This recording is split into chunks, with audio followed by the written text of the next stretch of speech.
আর কিছুক্ষণের মধ্যেই semifinal second লেগে মুখোমুখি হতে যাচ্ছে রিয়াল মাদ্রিদ এবং বায়ার্ন মিউনিখ। অ্যালায়েন্স অ্যারিনাতে প্রথম লেগে 2-2 গোলের ড্রতে সমাপ্ত হয়। রিয়ালের হয়ে 2টি গোলই করেন ভিনিসিয়াস জুনিয়র এবং বায়ার্নের পক্ষে লিরয় সানে এবং হ্যারি কেন একটি একটি করে গোল করেন।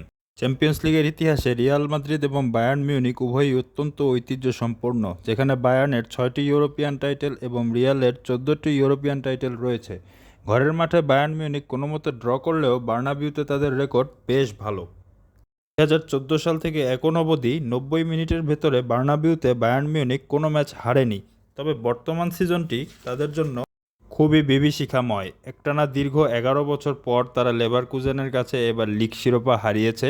এছাড়াও প্রথম লেগে অত্যন্ত ইফেক্টিভ পারফরমেন্স করা এরিক ডায়ার এবং রাফায়েল গেরেরোকে ইনজুরির কারণে তারা এই লেগে মিস করবে, যা তাদের ডিফেন্স লাইনকে অত্যন্ত ভোগাবে।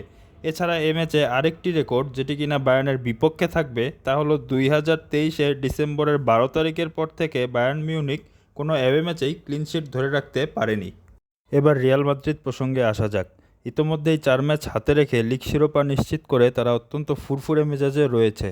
যেহেতু এই লেগটি তাদের হোমে, তাই বলে রাখা দরকার 2023-এর এপ্রিলের পর থেকে এখন পর্যন্ত রিয়াল তাদের হোমে পুরোপুরি অপরাজিত রয়েছে। সেই সাথে জানুয়ারি 2024 থেকে এখন পর্যন্ত সর্বশেষ 20 ম্যাচে তারা সম্পূর্ণ অপরাজিত রয়েছে, যেই পরিসংখ্যান তাদেরকে এই ম্যাচে সম্পূর্ণরূপে এগিয়ে রাখবে।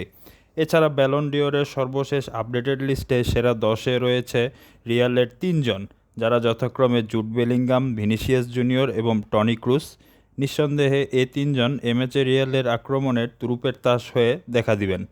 এ ম্যাচে রিয়ালের সম্ভাব্য স্টার্টিং 11টা আমরা স্ক্রিনে দেখতে পাচ্ছি। তাই পরিশেষে বলবো, আমার প্রেডিকশন অবশ্যই রিয়াল মাদ্রিদ এই রাউন্ড পার করে ফাইনালে ধাবিত হবে।